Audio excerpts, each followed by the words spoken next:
प्यारे दोस्तों, आज की इस वीडियो में हम आपको बताएंगे हुजूर करीम पुर नूर मोहम्मद सल्लल्लाहु अलैहि वसल्लम की पूरी जिंदगी का मुकम्मल वाक़या। इसीलिए आप सभी लोगों से गुजारिश है कि इस वीडियो को आखिर तक जरूर देखिएगा। वैसे तो देखने वाले 4 घंटे का फिल्म देख लेता है, लेकिन आज ये वीडियो कोई फिल्म नहीं है, बल्कि ये वीडियो उनके मुबारक जिंदगी के बारे में है, जिनके आप और हम उम्मती हैं, और वही कल कयामत के मैदान में हमारा पूरसा निहाल होगा। मुझे तो ये नहीं मालूम कि मेरी वीडियो कौन देख रहे हैं, आप चाहे मर्द हो या औरत, बूढ़े हो या बच्चे, लेकिन आप इस वीडियो को मेहरबानी करके आखिर तक जरूर देखिएगा। दोस्तों, मैं मानता हूं कि यह वीडियो थोड़ी लंबी होगी, लेकिन आप पूरी वीडियो देख लेंगे तो मुझे यकीन है आप अपने नबी, जिनके आप और हम उम्मती हैं, उनके जिंदगी के बारे में जानने के लिए ये पूरा वीडियो जरूर देखेंगे। तो आप अदबो एहतराम से बैठ जाइए और हुजूर की जिंदगी का मुकम्मल वाक़या सुने। हजरत मोहम्मद सल्लल्लाहु अलैहि वसल्लम का हुजूर अकरम सल्लल्लाहु अलैहि वसल्लम की विलादत हुई। यहां पर आपको यह बात भी बताता चलूं कि हिजरी साल का आगाज किस तरह हुआ था। हजरत उमर फारूक रज़ियल्लाहु अन्हु के दौरे हुकूमत में उनकी दावत पर तमाम सहाबा इकराम 30 जमादियुस्सानी 17 हिजरी रोज जुमेरात मस्जिद नबवी में जमा हुए। आपने इस्लामी तारीखों सन पर एक अजीम खुतबा दिया। उस वक्त दुनिया में 4 तरह की तारीखें मशहूर हो मारूफ थीं।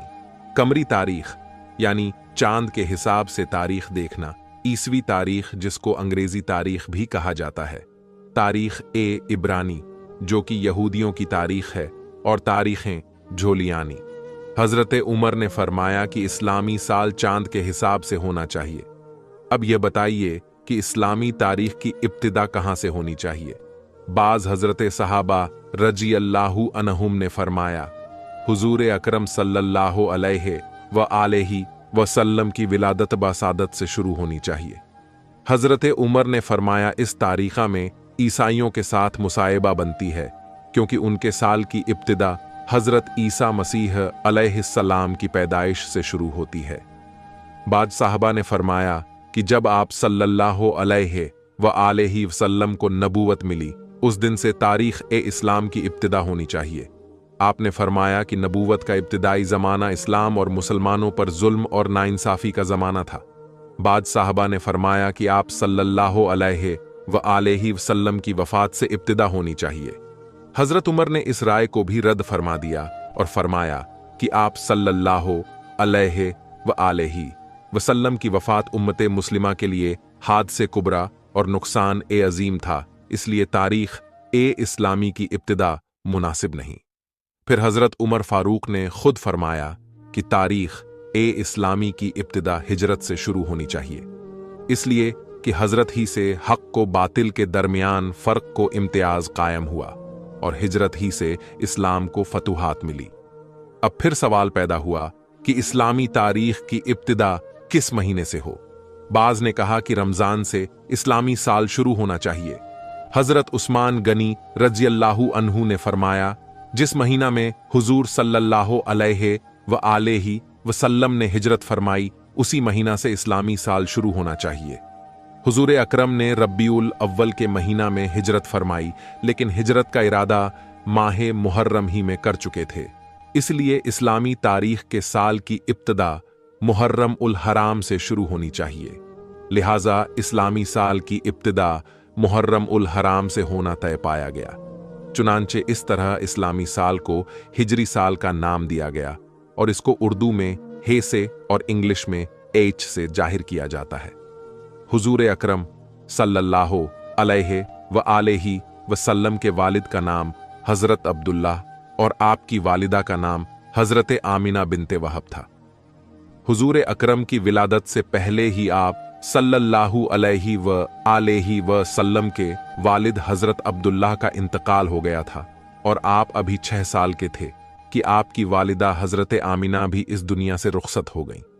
इसके बाद 8 साल की उम्र तक आपकी परवरिश आपके दादा हजरत अब्दुल मुत्तलिब ने की।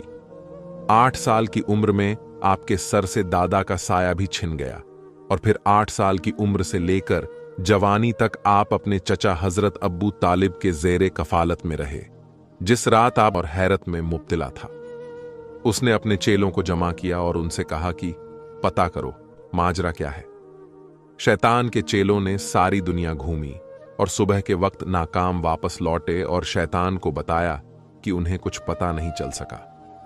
इसके बाद शैतान ने खुद निकलने का फैसला किया और सोचा कि आसमान पर जाकर देखता हूं कि फरिश्तों में क्या बात चल रही है। उस वक्त शैतान को चौथे आसमान तक की रसाई हासिल थी, लेकिन आज चौथा आसमान तो क्या, पहले आसमान पर ही फरिश्तों ने उसे रोक लिया और आतेशी हथियारों से उसे भगा दिया। इसके बाद शैतान जमीन की सैर के लिए निकला और हरम की सरजमीन में दाखिल होने की कोशिश की, लेकिन वहां भी फरिश्तों ने उसे रोक लिया। इसके बाद वह मक्के की पिछली जानिब जबले नूर पर पहुंचा, जहां गाड़े हिरा है और जहां हुजूर अकरम सल्लल्लाहु अलैहि व आलिहि वसल्लम पर पहले वही नाजिल हुई थी। वहां उसने अपने आप को एक छोटी सी चिड़िया के रूप में तब्दील किया और फिर हरम में दाखिल होने की कोशिश की। इस मर्तबा हजरत जिब्राइल अलैहिस्सलाम ने उसे पहचान लिया और उसे वहां से भगा दिया। शैतान ने हजरत जिब्राइल अलैहिस्सलाम से पूछा, ए जिब्राइल, आज कौन सा ऐसा वाकया पेश आया है कि मुझे आसमानों पर जाने से भी रोक दिया गया और अब एक चिड़िया के रूप में भी हरम में दाखिल नहीं होने दिया गया। हजरत जिब्राइल अलैहिस्सलाम ने फरमाया कि आज इंतहाई मुकद्दस रात है। आज सरकारें अंबिया हजरत मोहम्मद सल्लल्लाहु अलैहि व आलिहि वसल्लम की विलादत की रात है। उनकी विलादत होने वाली है, इसीलिए तुझे इस मुकाम पर दाखिले से रोक दिया गया है। शैतान ने हजरत जिब्राइल अलैहिस्सलाम से पूछा कि ए जिब्राइल, ये तो बता दो कि इस पैदा होने वाले बच्चे पर मेरा कोई बस चलेगा कि नहीं, मैं इन्हें बहका सकूंगा कि नहीं। हजरत जिब्राइल अलैहिस्सलाम ने कहा कि इस नूर पर तुम्हारा कोई बस नहीं चलेगा। फिर शैतान ने पूछा कि जिब्राइल, क्या इनका कलमा पढ़ने वाले मेरे बहकावे में आ जाएंगे कि नहीं। हजरत जिब्राइल ने कहा, ए शैतान, रसूल तो रसूल, इनके कलमा पढ़ने वाले पर भी तुम्हारा बस नहीं चलेगा जब तक कि उसके दिल में इस दुनिया की मोहब्बत ना पैदा हो जाए। जब दुनिया की मोहब्बत पैदा हो गई तो शैतान उसको अपना गुलाम बना लेगा। हुजूर ए अकरम सल्लल्लाहु अलैहि व आलिहि वसल्लम की वालिदा जनाबे आमिना कहती हैं कि दौरान हमल मुझे कभी कोई भी दर्द या तकलीफ महसूस नहीं हुई और न कभी कोई ऐसा एहसास हुआ जो पहले बच्चे की विलादत के वक्त अरब की आम औरतें बयान किया करती थीं। आप फरमाती हैं कि मैं और फातिमा बिनते असद कमरे में बैठी थीं कि अचानक कमरे की रोशनी में इजाफा होने लगा और ऐसा लगा कि यह कमरा आंखों से पोशीदा होता जा रहा है। जनाबे फातिमा बिनते असद यह मंजर देखकर घबरा गईं। अपनी जगह से उठी कि घर के मर्दों को जाकर बताएं। हजरत अब्बू तालिब को आवाज दी और जो देखा था वह बयान किया। हजरत अब्बू तालिब ने कहा, फातिमा घबराओ नहीं, ये सारा मंजर उस नूर की वजह से है जो इस दुनिया में तशरीफ लाने वाला है। हजरत आमिना कहती हैं कि इधर हजरत फातिमा बिनते असद बाहर निकली, उधर एक सफेद परिंदा नजर आने लगा। अजीब बात यह है कि मकान की छत भी गायब हो गई है और हर तरफ इस कदर नूर है कि जिसने मेरे इर्द गिर्द की तमाम चीजों को पोशीदा कर दिया है और अब मैं गोया 7वें आसमान तक का मुजाहिरा कर रही हूं। जनाबे आमिना कहती हैं कि उस वक्त एक सफेद परिंदा आया, उसने अपने जिस्म को मेरी पेशानी से मश्क किया। जैसे ही उसने अपना जिस्म मेरी पेशानी के साथ मस किया, मेरे गिर्द जितना नूर था वह सिमटकर मेरी पेशानी में जमा हो गया। जनाबे आमिना ने आसमानों का नजारा कर लिया और इसके बाद उनको अपना कमरा दोबारा नजर आने लगा। जनाबे फातिमा बिनते असद भी उस वक्त दोबारा तशरीफ ला चुकी थीं। जनाबे आमिना कहती हैं कि उस वक्त 4 औरतें मेरे पास आईं जिनके हाथ में शीशे के गिलास और सुराहियां थीं। उन्होंने मुझे सलाम किया और कहा कि हम जन्नत की हूरें हैं और हुक्म परवरदिगार से आपके पास तशरीफ लाई हैं। ये जन्नत का शरबत है, इसे नोश फरमा लें। हजरत आमिना ने वह शरबत पिया तो एक लम्हे के लिए दुनिया से गाफिल हो गई और जैसे ही होश में आती हैं तो क्या देखती हैं कि उनका बच्चा उनके पास इस अंदाज में सजदे की हालत में है कि उसका बायां हाथ जमीन पर है और दायां हाथ आसमान की तरफ बुलंद है। उसकी पेशानी खानाए खुदा की जानिब है। और जैसे ही वह सजदा से उठा, उसकी पेशानी से ऐसा नूर जाहिर हुआ कि मैंने और मेरी बहन फातिमा ने उसी नूर की रोशनी में एक तरफ यमन के सुर्ख महल देखे तो दूसरी जानिब बसरा और शाम के इलाके को देखा और तीसरी जानिब ईरान के मोहल्लात हमारी आंखों के सामने आ गए। हजरत आमिना फरमाती हैं कि मेरे यहां बच्चे की विलादत हुई और मुझे पता भी ना चला कि यह बच्चा किस वक्त दुनिया में जाहिर हुआ। इसके बाद मुसलसल मेरे कानों में लोगों के सलाम की आवाजें आने लगीं। अस्सलामु अलैका या मोहम्मद, अस्सलामु अलैका या अहमद। मैंने उन 4 हूरों से पूछा कि यह कौन लोग हैं जो सलाम कर रहे हैं। उन्होंने कहा कि यह फरिश्तों की टोलियां हैं जो सलाम करने आ रही हैं। इसके बाद उन 4 हूरों ने कहा कि हम इस अमानत को जिब्राइल मीकाइल अलैहिस्सलाम के सुपुर्द करके वापस जा रही हैं। उन 4 हूरों में से एक ने बच्चे को अपने हाथों पर लिया और फिर आने वाले एक नौजवान की गोद में डाल दिया। मुझे बताया गया कि यह हजरत जिब्राइल अलैहिस्सलाम है। उनके साथ हजरत मीकाइल अलैहिमुस्सलाम है और दोनों के हाथ में जन्नत के पानी से भरे हुए लोटे थे। उन्होंने इस पानी को बच्चे के ऊपर डालना शुरू किया और फरमाया, ए आमीना, इस बच्चे को इस पानी की जरूरत नहीं है क्योंकि यह पाको पाकीज़ा है। इसे गुस्ल करने की जरूरत नहीं है, मगर हम नूरो सफा में ज्यादती के लिए इस पानी से गुस्ल दे रहे हैं। जनाबे आमिना कहती हैं कि मैंने देखा कि बच्चा खतनाशुदा है, नाफ कटी हुई है और पाक पाकीज़ा है। हजरत जिब्राइल और मीकाइल अलैहिमुस्सलाम अभी नेहला के फारिग हुए थे। अचानक आसमान से एक सफेद रंग का बादल नमूदार हुआ और उसने इस बच्चे को छुपा लिया। इसके बाद मेरे कान में किसी ने कहा कि इसे ले जाओ और दुनिया के पहाड़ और जंगल दिखाओ और हर एक से कहो कि यह तुम्हारा आका और सरदार है, तुम्हें इसकी अताअत करना है। एक लम्हे बाद वह बादल जिसने बच्चे को पोशीदा किया हुआ था हटा और बच्चा सब्ज रंग के एक गहवारा में लेटा हुआ नजर आया। मुझे नहीं पता कि यह गहवारा भी कहां से आया। बच्चे के हाथ में 3 चाबियां हैं और किसी ने बावाजें बुलंद कहा, इसमें से एक चाबी फतहो नुसरत की है, दूसरी चाबी दुनिया के नफात की है। जो इसके साथ चलेगा वह नफा हासिल करेगा और जो इससे मुंह मोड़ेगा वह नुकसान उठाएगा। तीसरी चाबी नबूवत की चाबी है। बस नबूवत के सिलसिले को इसने कुफ्ल लगा दिया। इसके बाद कोई नबी नहीं आएगा। यकायक मैंने देखा कि एक दूसरा बादल नीचे आया और उसने फिर इस बच्चे को पोशीदा कर दिया। फिर किसी ने मेरे कान में कहा, इसे ले जाओ और दुनिया में जितने चरिंदे परिंदे, दरिंदे, औलिया और नेक इंसान हैं, उन सबको इसकी पहचान कराओ और उनसे कहो कि यह तुम्हारे आकाओ सरदार है, तुम्हें इसकी अताअत करना है।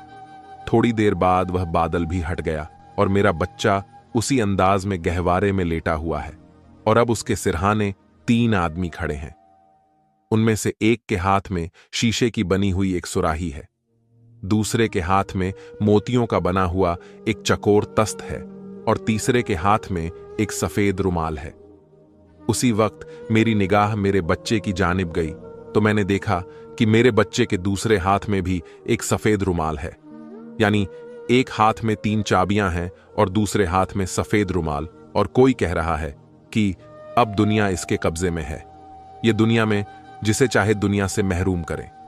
फिर वह 3 आदमी आगे बढ़े और मोतियों का तस्त बच्चे को पेश किया और कहा कि इसमें से जिस हिस्से को चाहो पकड़ सकते हो। बच्चे ने तस्त के बीच में हाथ डाला, जो बच्चे की फितरत के बिल्कुल खिलाफ है, क्योंकि चारों तरफ सफेद मोती लगे हुए हैं और दरमियान वाला हिस्सा खाली है। पुकारने वाले ने पुकारा कि इसने दुनिया में से खानाए काबा का इंतखाब कर लिया है। फिर बच्चे को उसी तस्त में बिठाया गया और उनमें से एक आदमी ने बच्चे को उसी पानी से एक मर्तबा फिर नहलाया जो जिब्राइल अलैहिस्सलाम लेकर आए थे। फिर मैंने देखा कि तीसरे आदमी ने उस सफेद रुमाल को खोला, उसमें से एक अंगूठी निकली। उस अंगूठी को बच्चे के दोनों शैनों के दरमियान रखकर दबाया और जब अंगूठी को वहां से हटाया तो मोहरे नबूवत वहां पर सब्त हो चुकी थी। उस वक्त पुकारने वाले ने पुकारा कि यह रिजवान जन्नत है जो इस वक्त रसूल को गुस्ल देने के लिए आया था। यकायक मैंने देखा कि वह तीनों इस मकान से गायब हो गए। जनाबे आमीना कहती हैं कि इस दौरान जबकि मेरे कमरे में इस तरह के मौजेज़ात पेश आ रहे थे, मक्के की सरजमीन पर भी कुछ अजीबोगरीब वाकयात पेश आए। सुबह का वक्त है, मक्के के काफिर अपने घरों में आराम कर रहे हैं और हुक्म परवरदिगार से जन्नत से इस दुनिया के लिए 4 झंडे भेजे गए। पहला झंडा कोहे काफ पे लगाया गया, दूसरा झंडा कोहे अब्बू कुरैश पर लगाया गया, तीसरा झंडा खानाए काबा की छत पर लगाया गया और चौथा झंडा बैतुल मुक़द्दस पर लगाया गया। जिब्राइल अलैहिस्सलाम उस वक्त जन्नत से एक कंदील, एक शमादान और एक झालर लेकर आए और उसे काबे के दरवाजे पर लटका दिया गया और परवरदिगार की जानिब से जन्नत से याकूत सुर्ख का बना हुआ एक खेमा हजरत अब्दुल मुत्तलिब की खिदमत में भिजवाया गया। यानी आज की रात मक्के की सजावट हो रही है, मक्के को सजाया जा रहा है। सुबह के वक्त मक्के वाले उठते हैं, करना चाहता हूं ताकि जिस मकसद के तहत मैं अपने वतन को छोड़कर इतने महीनों से मक्के में मुकीम हूं वह पूरा हो जाए और मुझे पता चल जाए कि वाकई वही बच्चा पैदा हुआ है कि नहीं। जनाबे अब्दुल मुत्तलिब उस आलिम की बेचैनी को देखते हुए पैगंबरे इस्लाम को एक कहवारे में लेकर आते हैं। यहूदी आलम की निगाह उस बच्चे पर पड़ी और बे-इख्तियार चीख मारी कि यही वह बच्चा है कि जिसके बाद बनी इज़राइल की बादशाहत खत्म हो गई, बनी इज़राइल से नबूवत खत्म हो गई। यही वह बच्चा है जो सारी दुनिया का हुक्मरान बनेगा और इसकी वजह से अरब अपनी सरजमी से निकलकर सारी दुनिया में फैलेंगे। मक्के वाले जो पहले ही हजरत अब्दुल मुत्तलिब से जले बैठे थे, जब उन्होंने देखा कि जो काहिन आ रहा है उन्हीं के घर में आ रहा है, जो राहिब आ रहा है उन्हीं को बशारत देकर जा रहा है, जो जादूगर आ रहा है वह उन्हीं की तलाश में आ रहा है और हर आने वाला कोई खुशखबरी देकर जाता है, कोई पेशन गोई करके जा रहा है। लोगों का जनाबे अब्दुल मुत्तलिब और इस बच्चे से हसद बढ़ता जा रहा है कि यह कैसा बच्चा है। मक्के की सर जमीन पर सैकड़ों लिम्बे इख्तियार पुकार उठा कि मैंने इस बच्चे को पहचान लिया है, मैं इसी की तलाश में मक्के आया था। जनाबे अब्दुल मुत्तलिब जो दीन इब्राहिमी पर हैं और सारे राजों से वाकिफ हैं। उन्होंने जब यह जुमला सुना तो फौरन पैगंबरे इस्लाम को वापस घर में ले गए और उन्हें पोशीदा कर दिया। 4 दिन तक पैगंबरे इस्लाम को पोशीदा रखा गया। अलबत्ता चौथा दिन जब गुजरा तो अरब का एक इंतहाई पढ़ा लिखा और मशहूर शख्स जिसका नाम सवाद इब्ने कारीद था, हजरत अब्दुल मुत्तलिब की खिदमत में हाजिर होता है और कहता है कि मुझे पता चला है कि आपके खानदान में एक बच्चा पैदा हुआ है, मैं एक दफा उसकी जियारत करना चाहता हूं। जनाबे अब्दुल मुत्तलिब देख चुके थे कि यहूदी आलिम की ख्वाहिश पूरी करने की वजह से पूरा मक्का या कम से कम खानदान बनु हाशिम के मुखालिफीन इस खबर को सुनकर हसद कर रहे थे। यह सवाद इब्ने कारीब तो मक्के में ज्यादा एहतराम का मकाम रखते हैं। अगर इन्होंने बच्चे के बारे में कोई बात कर दी या पेशिन गोई कर दी तो अहले मक्का का हसद और बढ़ जाएगा। इसलिए जनाबे अब्दुल मुत्तलिब ने इनकार कर दिया कि मैं अपने पोते को इस वक्त मजमा ए आम में नहीं ला सकता।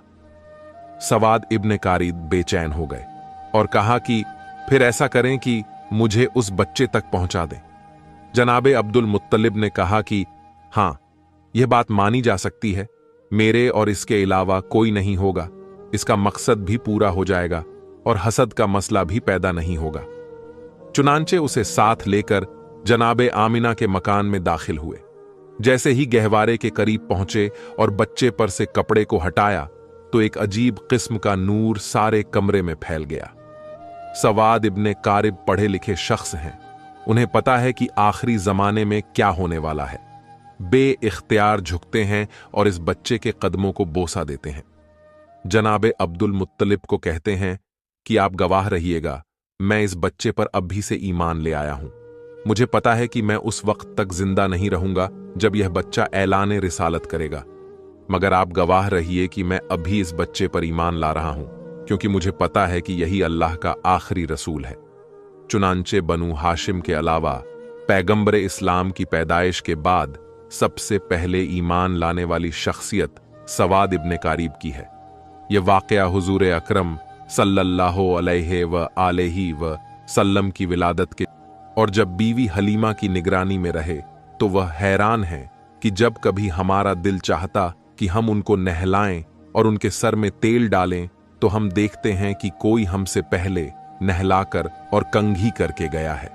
आम बच्चे सोकर उठते हैं तो उनकी आंखों में मैल वगैरह होता है और जब यह सोकर उठते हैं तो चेहरा बिल्कुल तरोताजा होता है। जब कभी हमने चाहा कि उनका लिबास बदलें, पता चला कि पहले ही उनको कोई नया लिबास पहनाकर चला गया है।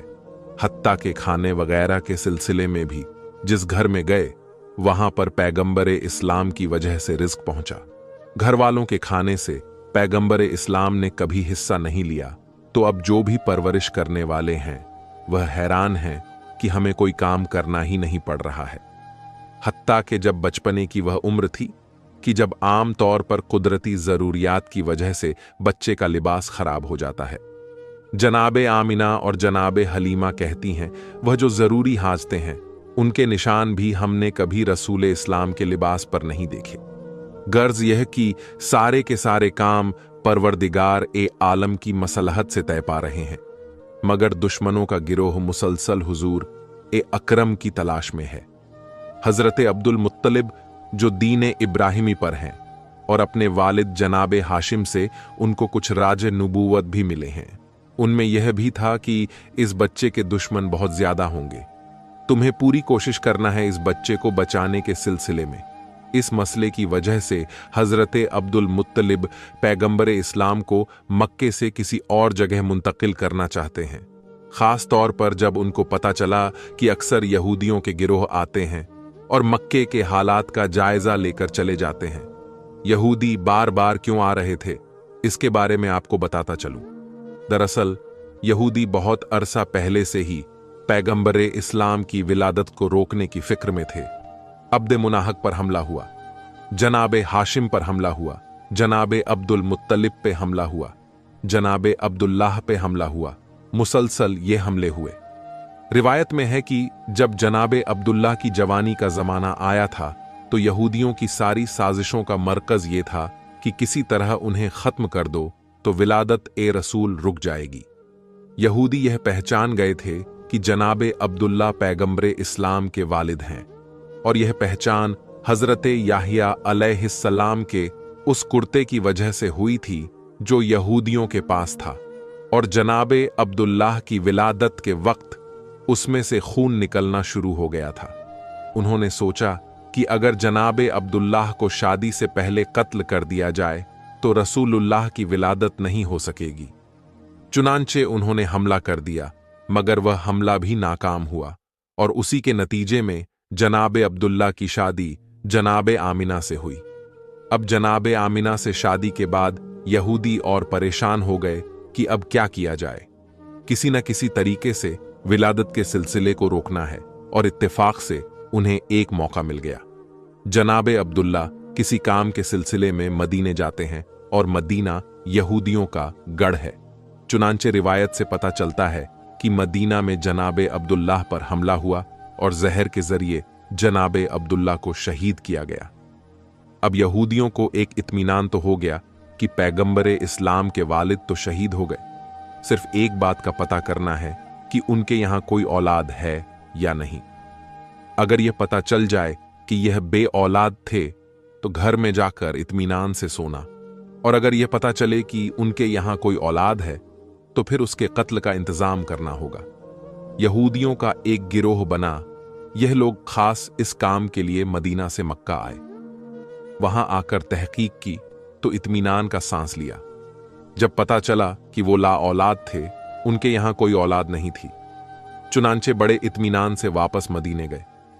मदीने पहुंचकर मदीना से लेकर शाम तक जहां जहां यहूदी फैले हुए थे, सबको यह खुशखबरी पहुंचा दी गई कि मुबारक हो, हमारे लिए जो खतरा था वो खतरा टल गया है। हजरत याहिया अलैहिस्सलाम के कुर्ते से जो खून निकल रहा था, अब वो खून सूख गया है, जिससे यह यकीन हो गया कि पैगंबर के वालिद का इंतकाल हो गया है और उनके यहां कोई औलाद भी नहीं है, जिसका मतलब यह है कि अब आखिरी रसूल पैदा नहीं होंगे। यह खुशखबरी सारी दुनिया में यहूद में फैला दी गई। मदीना से लेकर शाम तक जश्न मनाया गया और यहूदी बड़े मुतमिन थे, मगर उनसे एक बुनियादी गलती यह हुई कि ये तो मालूम कर लिया कि पैगंबरे इस्लाम इस दुनिया में नहीं आए। ये तो पता चला लिया कि अब्दुल्ला के यहां कोई औलाद नहीं थी, मगर यह मालूम करना भूल गए कि क्या ऐसा तो नहीं है कि जनाबे अब्दुल्ला की बीवी हजरते आमिना हमीला हो और कुछ महीने के बाद बच्चा पैदा हो जाए। इस तरफ उनका ख्याल गया ही नहीं। यह देखकर मुतमईन होकर घर चले गए कि अब्दुल्ला के यहां कोई औलाद नहीं है। लेकिन जब 12 रब्बीउल अव्वल को अजीबो गरीब वाकयात पेश आए, अवाम को इतनी मालूमात नहीं है, लेकिन यहूदी ओलमा परेशान होकर बैठे हैं, क्योंकि उन्होंने अपनी किताबों में पढ़ा हुआ है कि यह सारे वाकयात उस जमाने के हैं जब आखिरी रसूल पैदा होगा। मगर यह क्या हुआ? आखिरी रसूल कैसे पैदा हो गया? क्योंकि आखिरी रसूल के वालिद को हमने पूरे यकीन के साथ कत्ल किया कि यही रसूल के वालिद हैं, और हजरत याहिया के कुर्ते ने भी गवाही दी कि यही वालिद हैं। यह भी हमने पता चला लिया कि उनके यहां कोई औलाद नहीं है। फिर ये रसूल कहां से आ गए? अब परेशान हैं, क्योंकि उनकी किताब में लिखा हुआ है कि आखिरी रसूल अब्दुल्ला के यहां पैदा होंगे और यह अजीबो गरीब वाकयात पेश आएंगे। अब हैरान हैं कि अब्दुल्ला के हाथों रसूल पैदा नहीं हुए, और अगर किसी और के यहां पैदा हुए हैं तो यह हमारी किताब के बरअक्स है। फौरन एक गिरोह बनाया गया ताकि वो मक्का में जाकर तहकीक करें। जब यह लोग मक्का पहुंचे तो उस वक्त पैगंबरे इस्लाम को मक्के से हजरत हलीमा सादिया के मकान में मुंतकिल किया जा चुका था, और पैगंबरे इस्लाम की पैदाइश को 2 माह गुजर चुके थे। अब यह यहूदी परेशान होकर ढूंढ रहे हैं कि कौन सा बच्चा ऐसा है जो 2 माह पहले पैदा हुआ होगा, मगर कोई ऐसा बच्चा नजर नहीं आ रहा। किसी से पूछ नहीं सकते, क्योंकि मक्के में 2 मर्तबा यहूदी साजिश करके गए हैं। जनाबे अब्दुल्ला पर भी हमला इन्होंने करवाया था, और उनके बाद जनाबे आमिना के बारे में भी तहकीक इन लोगों ने करवाई थी। चुनांचे अब मक्का वाले होशियार हो गए हैं। खास तौर पर खानदानी बनु हाशिम वाले उन लोगों पर नजर रखे हुए हैं। यहूदियों का कोई गिरोह किसी से सवाल नहीं कर सकता। आप पूछ किसी से नहीं सकते। एक एक घर पर ताक लगाए बैठे हैं। खाना काबा में देखते हैं, बाप की गोद में देखते हैं, मगर कोई 2 महीने का बच्चा नजर नहीं आ रहा। नाकाम वापस लौट गए। अब आ रहे हैं, जा रहे हैं और मुसलसल तहकीकात कर रहे हैं, मगर उनकी तहकीकात नाकाम हो रही है, क्योंकि पैगंबरे इस्लाम तो उस वक्त मक्के से बाहर हैं। अलबत्ता जब पैगंबरे इस्लाम की उम्र 7 साल की हो गई और पैगंबर मक्के मुस्तकिल तौर पर आ गए, तो उस जमाने में भी यहूदियों का एक गिरोह मक्के आया हुआ था। उसकी निगाह इस नौजवान पर पड़ी तो यह देखकर चौंक उठे कि यह नौजवान जो अपने दादा और चाचा के साथ चल रहा है, इसके चलने का तरीका, इसकी बात का तरीका बिल्कुल वही है जो हमारी किताबों के मुताबिक आखिरी रसूल का तरीका है। इसकी हिफाजत करना। बहरहाल यहूदियों की तमाम साजिशों के बावजूद इस मौके पर भी अल्लाह ताला ने अपने रसूल को महफूज रखा। अब वापस आते हैं रसूल अकरम की बचपन की जिंदगी पर। और आखिर इस्लाम में इस मसले में इख्तिलाफ है कि पैगंबरे इस्लाम की विलादत के बाद इब्तिदाई दिनों में पैगंबरे इस्लाम को दूध किसने पिलाया। एक रिवायत यह है कि विलादत के फौरन बाद पहले 8 दिन तक सोबिया ने पैगंबरे इस्लाम को दूध पिलाया। यह सोबिया पैगंबरे इस्लाम के एक चाचा अब्बू लहब की कनीज थी। रिवायत में है कि अब्बू लहब ने फकत इस खुशी में कि उस कनीज ने उसके भतीजे को दूध पिलाया था, आजाद कर दिया था। जिस वक्त पैगंबरे इस्लाम की विलादत हुई, उस वक्त अब्बू लहब आपकी मुखालफत में नहीं था, क्योंकि उस वक्त उसकी शादी नहीं हुई थी। बाद में पैगंबरे इस्लाम की मुखालफत करने का एक सबब उसकी बीवी भी थी। खानदान ने बनु उमैया में शादी के बाद अब्बू लहब अपने खानदान को छोड़कर अपने ससुराल के साथ मिल गया था। दूसरी रिवायत के मुताबिक पैगंबरे इस्लाम को हलीमा सादिया के सुपुर्द करने से पहले चंद दिन दूध हजरते आमिना ने ही पिलाया था। इसके बाद पैगंबर को बीबी हलीमा सादिया के सुपुर्द कर दिया गया, जिन्होंने शरई हुक्म के मुताबिक 2 साल तक पैगंबरे इस्लाम को दूध पिलाया। रिवायत में है कि जिस वक्त हलीमा सादिया ने पैगंबरे इस्लाम को दूध पिलाया, उस वक्त वह दीन इब्राहिमी पर थीं और उस वक्त दीन इब्राहिम ही बरहक दीन था। चुनांचे उस पर ईमान रखने वाला अल्लाह के दीन पर अमल करने वाला माना जाता था। यानी कि कोई यह एतराज नहीं कर सकता कि किसी मुशरिक या काफिर ने पैगंबर इस्लाम को दूध पिलाया था। पैगंबर इस्लाम की विलादत से पहले का 1 साल पूरे अरब और मक्का वालों के लिए बड़ी परेशानी का साल था। बारिशें कम हुई थीं, जिसकी वजह से गल्ला कम पैदा हुआ था। मक्के वाले भी परेशान थे, मक्के के बाहर वाले भी परेशान थे। मगर जिस साल पैगंबर इस्लाम की विलादत हुई, मक्का इंतहाई खुशहाल हो गया, लेकिन मक्के के बाहर अभी तक कहत पड़ा हुआ था, जिसकी वजह से आसपास के जो कबीले थे वहां से लोग रोजगार के लिए मक्का आ रहे थे। जहां एक तरफ मक्का में कहत नहीं है और गल्ला कसरत के साथ है, मगर दूसरी तरफ एक परेशानी खड़ी हो गई कि उसी जमाने में मक्के में एक वबाई बीमारी फैल गई थी। खास तौर पर बच्चे उसकी चपेट में बहुत जल्दी आ रहे थे। एक से दूसरे और दूसरे से तीसरे घर में यह बीमारी फैलती जा रही थी। तो यह 2 सबब पैगंबर अकरम की विलादत के फौरन बाद पहले हफ्ते में पेश आए। पैगंबर अकरम को परवरदिगारे आलम ने हर मुसीबत और परेशानी से दूर किया था, मगर वालिदैन तो परेशान होंगे। और दूसरी बात के मक्के के बाहर से जो लोग रोजगार की तलाश में आ रहे हैं, उनकी मदद करना भी जरूरी है। और तीसरी बात, जैसा कि पहले जिक्र हुआ है कि यहूदी जासूस यह देखने के लिए कि आखिरी रसूल पैदा हुआ है कि नहीं, मुसलसल मक्के आ रहे हैं।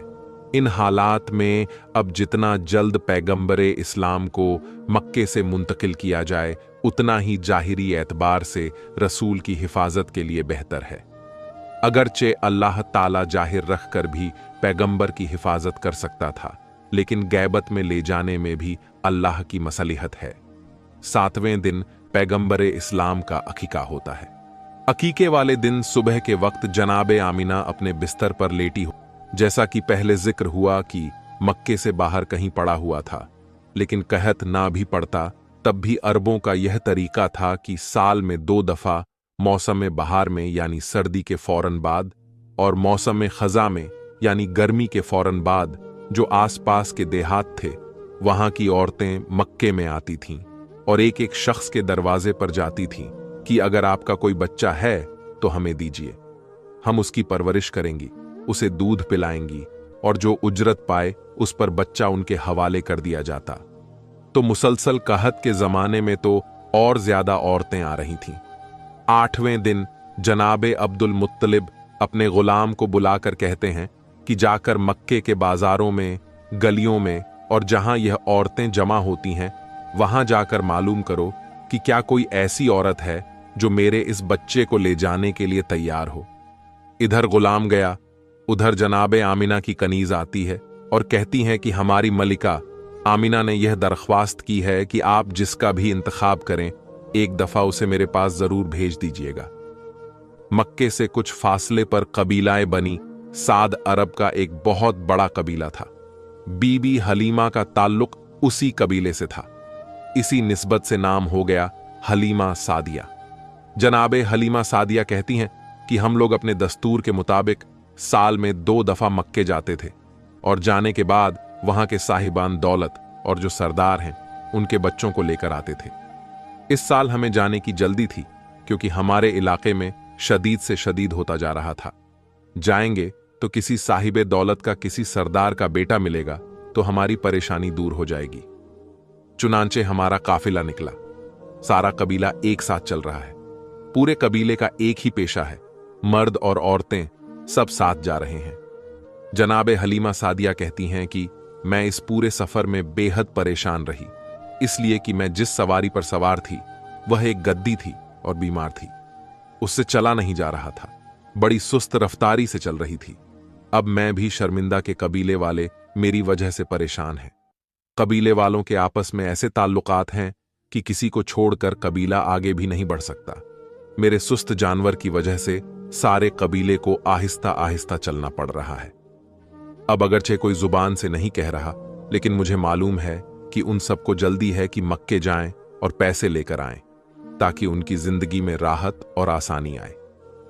दूसरा, मेरा मसला यह था कि कहत की वजह से मेरे पास खाने के लिए तो कुछ था नहीं। अपनी गिजा के लिए फकत एक ऊंटनी थी। उसका दूध निकालकर हम लोग पिया करते थे। मगर आज के दिन ऊंटनी भी बीमार थी और उसके पास दूध भी ज्यादा नहीं था। बहुत थोड़ा सा दूध जो हम कभी उसके थनों से निकालते थे वह हम सब इस्तेमाल करते थे और सब भूखे रह जाते थे। हालात ऐसे हैं कि कोई किसी से कुछ मांग भी नहीं सकता। और तीसरी परेशानी मेरे साथ यह हुई कि खुद मेरी गोद में जो बच्चा था उसको पिलाने के लिए भी मेरे पास दूध नहीं था, इसलिए कि मेरे दाएं सीने में दूध बिल्कुल खुश्क हो चुका था। बाएं सीने में दूध था मगर इतना कम कि मेरा अपना बच्चा भूखा रह जाता था। गिजा भी कम मिल रही है। वैसे भी जनाबे हलीमा को उस वक्त बीमारी है। अब इंतहाई परेशान कि हम चल तो रहे हैं मगर इन सारी मुसीबतों के साथ चल रहे हैं। नतीजा क्या होगा? खैर, आहिस्ता आहिस्ता चलते हुए हम मक्का में दाखिल हो गए। मक्के में दाखिल होने के बाद मुझे तो अपनी सवारी के जानवर और अपनी ऊंटनी की भी फिक्र है, और मुझे खुद अपनी भी फिक्र है कि अगर मैंने किसी बच्चे को गोद ले भी लिया तो लाजमी तौर पर देने वाला पहली तहकीक यही करेगा कि उसके बच्चे को पेट भरकर गिजा मिलेगी या नहीं। और मेरी हालत ऐसी है कि मैं अपनी औलाद को भी दूध नहीं पिला पा रही हूं। मैं इंतहाई परेशान थी, जिसकी वजह से मैं दूसरी औरतों के साथ ना जा सकी। पूरा कबीला मक्के में है और मुझे इत्तला मिली कि मक्के के अंदर जितने भी मालदार आदमी हैं, जितने भी साहिबे हैसियत आदमी हैं, उन सब के बच्चे तो दूसरी औरतों ने ले लिए और मुझे कहीं से कोई बच्चा ना मिल सका। अब मैं इंतहाई परेशान की क्या करूं?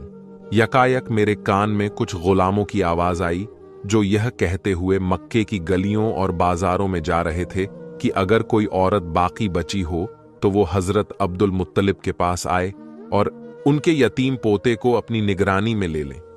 जनाबे हलीमा सादिया कहती हैं कि अब्दुल मुत्तलिब का नाम बड़ा नाम है, मक्के के सरदार हैं, सारा अरब उनको जानता है। हैरान है कि फिर ऐसी क्या वजह है कि इस बच्चे को कोई गोद में लेने वाला नहीं है और गुलामों को आवाज लगाना पड़ रही है, फिर भी कोई तैयार नहीं हो रहा। अपने साथियों से पूछा कि तुम अरब के सारे मालदार घरानों के बच्चों को लेकर आई हो, लेकिन सबसे अहम घराने को छोड़ दिया।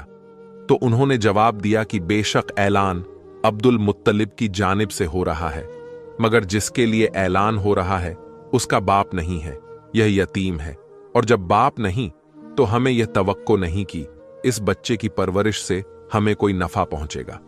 इसीलिए कि जो हक बाप अदा करता है दादा, वो हक अदा नहीं कर सकता। इसलिए हम डरते हैं कि अब्दुल मुत्तलिब का नाम सुनकर हम इस बच्चे को ले तो जाएंगे, मगर बाप ना होने की वजह से हमें पूरे पैसे नहीं मिलेंगे। जनाबे हलीमा सादिया कहती हैं कि यह बात मेरी समझ में भी आ गई, इसीलिए ऐलान सुनने के बावजूद मैं वहां पर नहीं गई। मैंने कोशिश की कि अगर हो सके तो किसी और घराने से कोई बच्चा मिल जाए, लेकिन पता चला कि मुझसे देर हो गई और जितने भी मालदार घरों के बच्चे हैं, ना सिर्फ यह कि वो जा चुके हैं, किसी गरीब घर का बच्चा भी अब नहीं मिल रहा है। चुनांचे मैं परेशान होकर हजरत अब्दुल मुत्तलिब के पास पहुंची कि चलो, अगर अपनी ख्वाहिश के मुताबिक ना मिले तो खाली हाथ जाने से तो बेहतर है कि जैसा बच्चा मिले तो उसी को ले जाओ। मैं हजरत अब्दुल मुत्तलिब के पास पहुंची और सलाम किया। सलाम का जवाब देते हैं और पूछते हैं कि तुम क्यों आई हो? मैंने वजह बताई। कहा कि यह बताओ कि तुम्हारा नाम क्या है। मैंने बताया कि मेरा नाम हलीमा सादिया है। नाम सुनकर हजरत अब्दुल मुत्तलिब मुस्कुराए और कहा कि नाम तो बहुत अच्छा है, नाम में हिल्म भी है और शहादत भी है।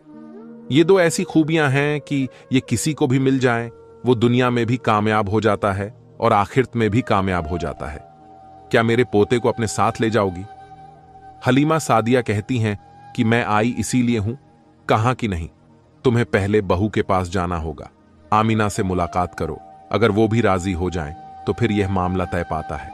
अब कनीज के साथ हलीमा सादिया जनाबे आमीना के पास तशरीफ ले जाती हैं। उनके कमरे में जाते ही हैरान हो गई। जिस वक्त कमरे में दाखिल हुई, दोपहर का वक्त है और अरब का सूरज जहां पर बादल नाम को नहीं होता है, हर वक्त रोशनी ही रोशनी। लेकिन कमरे में दाखिल हुई तो देखा कि सूरज की रोशनी से हटकर किसी रोशनी से कमरा मुनव्वर हो रहा है। हैरान होकर सवाल किया कि आप अपने कमरे में दिन के वक्त भी चिराग रोशन करके रखती हैं। जनाबे आमिना मुस्कुराकर कहती हैं कि नहीं, ये चिराग की रोशनी नहीं है, ये मेरे बेटे के चेहरे की रोशनी है। ये जिस वक्त से इस कमरे में आया है, हर वक्त ये कमरा रोशन रहता है। जनाबे हलीमा सादिया कहती हैं कि आई तो थी, बड़े बुझे दिल के साथ कोई नहीं मिल रहा, इसलिए लेने आई।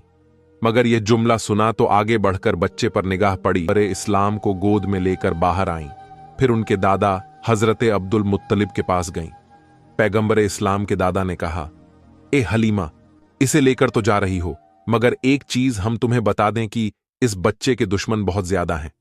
अगर तुम इस बच्चे के साथ किसी अजीबो गरीब वाकये को देखो, कोई नई चीज तुम्हें नजर आए, तो हैरत ज्यादा ना होना और किसी को बताना नहीं कि तुमने क्या देखा है, वरना दुश्मन मुसलसल पीछे लगेंगे। अभी यहां से तो हिफाजत से पैगंबर चले जाएंगे, मगर तुम्हारे कबीले में जाने के बाद अगर यह खबरें फैलने लगीं कि इस बच्चे की क्या बरकतें हैं, तो यहूद के कान खड़े हो जाएंगे। खास वादा लिया, बल्कि कहा कि अगर तुम चाहो तो मैं अपने मोहल्ले में खुफिया मकान तुम्हें दे दूं। हलीमा सादिया कहती हैं कि नहीं, अपने खानदान और अपने कबीले को छोड़ते हुए मुझे अच्छा नहीं लगेगा। खैर, बात तय पाई गई और जनाबे हलीमा सादिया पैगंबरे इस्लाम को साथ लेकर चले और अपने कबीले के पास पहुंची। काफिला फकत उनका इंतजार कर रहा है और बाकी सारी औरतों का मुआमला तय पा चुका है। हर एक को पहले ही बच्चे मिल चुके थे। चुनांचे जैसे ही यह पहुंची, काफिला खड़ा हुआ और हरकत करने लगा। मगर अब जो काफिला हरकत कर रहा है तो सब हैरान थे। आते वक्त हलीमा सादिया को देखकर सब परेशान थे। जाते वक्त हलीमा को देखकर सब हैरान हैं कि उनकी सवारी वो गाधी जो बीमारी के आलम में थी और चला नहीं जा रहा था, अब वापसी पर इतनी तेज रफ्तार से चल रही है कि तेज तरीन घोड़ा भी इस रफ्तार से नहीं चलता। हलीमा सादिया के लिए अपने जानवर को रोकना एक मसला हो रहा है। कहां वो मंजिल के चलाना मसला हो रहा था। 2 कदम चलकर जानवर रुक जाता था और कहां यह मंजिल को रोकना मुश्किल हो रहा है। हलीमा सादिया ये देखकर हैरानो परेशान की, ये थोड़ी सी देर में क्या मजा पेश आ गया। और फिर जब दोपहर के वक्त खाने का वक्त आया तो यह देखकर हैरान हो गई कि मेरी ऊंटनी, जिसके थनों में इतना दूध नहीं आता था कि एक आदमी पेट भर के उसे पी सके, इस वक्त इतना दूध है कि सारे कबीले में पेश किया जा रहा है और दूध खत्म नहीं हो रहा है। ये क्या अजीबो गरीब वाकयात पेश आ रहे हैं। मगर जनाबे अब्दुल मुत्तलिब की नसीहत अब समझ में आने लगी कि खबरदार, कोई भी अजीबो गरीब वाकया पेश आए तो किसी को बताना नहीं कि तुमने क्या देखा। बच्चे के दुश्मन ज्यादा हैं। जनाबे हलीमा चल रही हैं, मगर अभी तक फैसला नहीं कर पा रही हैं कि इन वाकयात का मतलब क्या है। फिर काफिला थोड़ी दूर गया था कि हलीमा सादिया को परवरदिगार की जानिब से बताया गया कि क्या वाकया पेश आ रहा है। हलीमा सादिया इतनी भी हैरान ना हो कि घबराकर इस बच्चे को हाथ से छोड़ दे। जनाबे हलीमा काफिले से थोड़ा आगे हैं। करीब से हिरणों का एक झुंड दौड़ता हुआ निकला और उनको देखकर रुक गया। यह बात हिरण की फितरत के बिल्कुल खिलाफ है, क्योंकि हिरण इंसानों को देखकर भागता है। उनमें से एक हिरण ने इंसानी आवाज में कहा, ए हलीमा सादिया, जिस बच्चे को ले जा रही हो इंतहाई बरकत और खुशकिस्मत बच्चा है, कायनात का सरदार बनने वाला है। हिफाजत के साथ ले जाना, इज्जत और एहतराम के साथ इसकी परवरिश करना। यह कहकर हिरण गायब हो गए। हलीमा सादिया हिरण की जुबान से इंसानी आवाज में इस बच्चे के बारे में गुफ्तगू सुनकर चौंक गई और वही जवाब हिरण ने दिया, जो सवाल बहुत देर से मेरे जहन में था कि यह क्या अजीबोगरीब वाकयात पेश आ रहे हैं। थोड़ी दूर काफिला और गया। जनाबे हलीमा का जानवर फिर आगे बढ़ गया कि अब करीब ही एक पहाड़ की गाड़ से एक इंतहाई मुकद्दस और नूरानी शक्लो सूरत का शख्स निकल कर आया। बच्चे पर निगाह पड़ी, बे इख्तियार जमीन पर गिरकर सजदा ए शुक्र अदा किया। कहा कि हलीमा सादिया, तुम इंतहाई खुशकिस्मत हो कि तुम्हारी गोद में परवरदिगार ए आलम की इंतहाई कीमती अमानत दी गई है। इसकी पूरी हिफाजत और एहतराम करना। यह कहकर वो शख्स वापस चला गया। जनाबे हलीमा का जानवर जहां काफिले से आगे बढ़ता है, कोई ना कोई मौजीजा पेश आ जाता है। कभी जानवर ने बोला कभी कोई बुजुर्ग आ गए, कभी दरख्त की शाखें झुकीं, कभी आसमान से बादल की आवाज आई।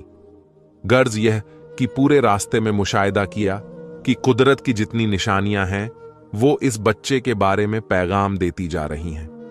जनाबे हलीमा सादिया को जनाबे आमिना के घर में इस बच्चे को देखकर इतनी मोहब्बत पैदा हो गई थी, तो उसी वक्त फैसला कर लिया था कि पैसे मिले ना मिले बच्चे को मुझे लेकर जाना है।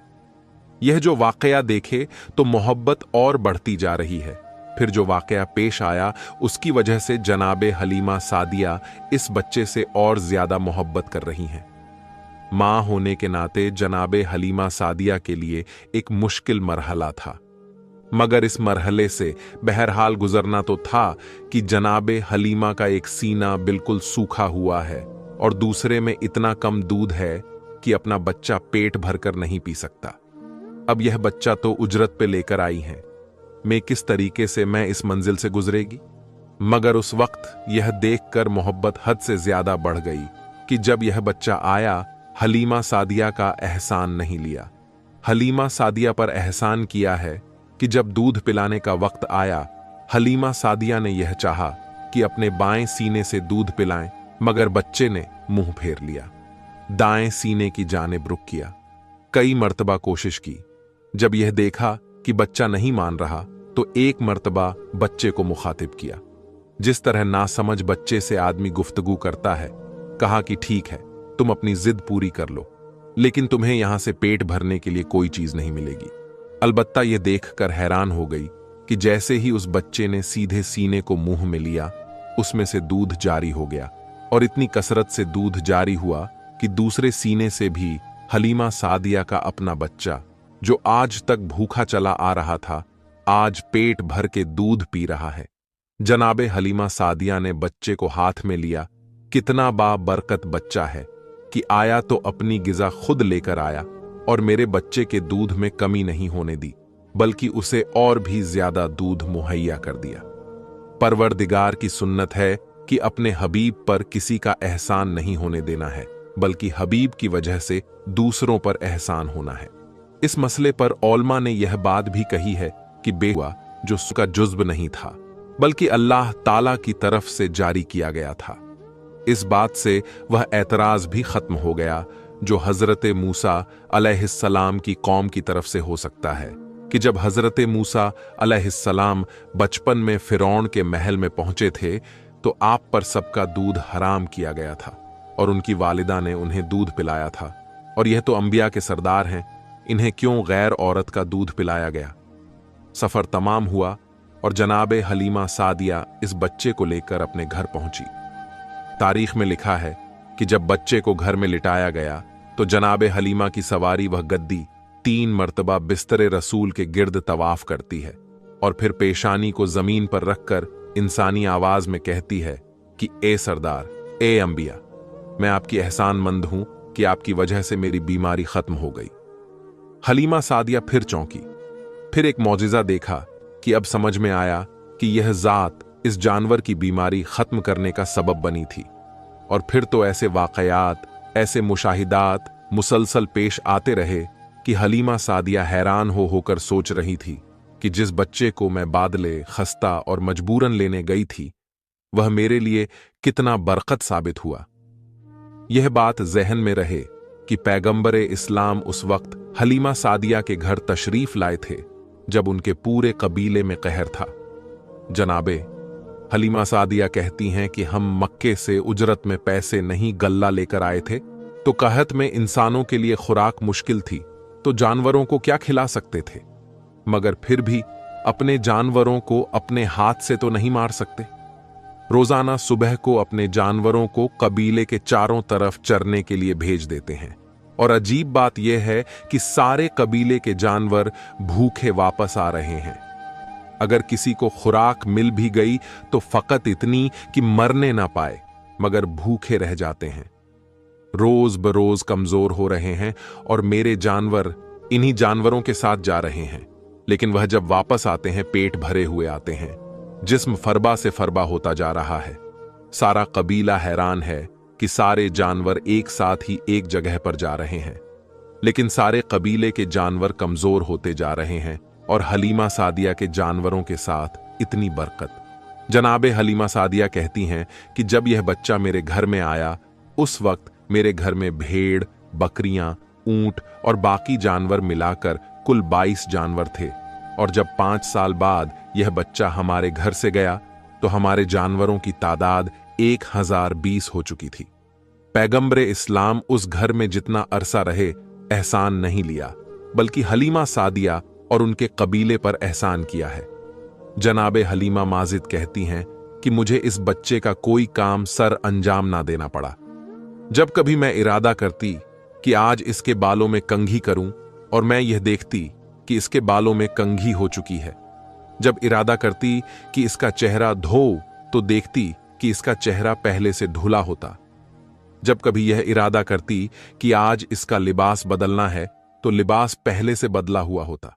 मैं हैरान हुआ करती कि यह सारे काम कौन अंजाम देकर जाता है, कौन है, किस वक्त आता है, मुझे पता भी नहीं चलता। और मसला फकत हलीमा सादिया के घर तक नहीं।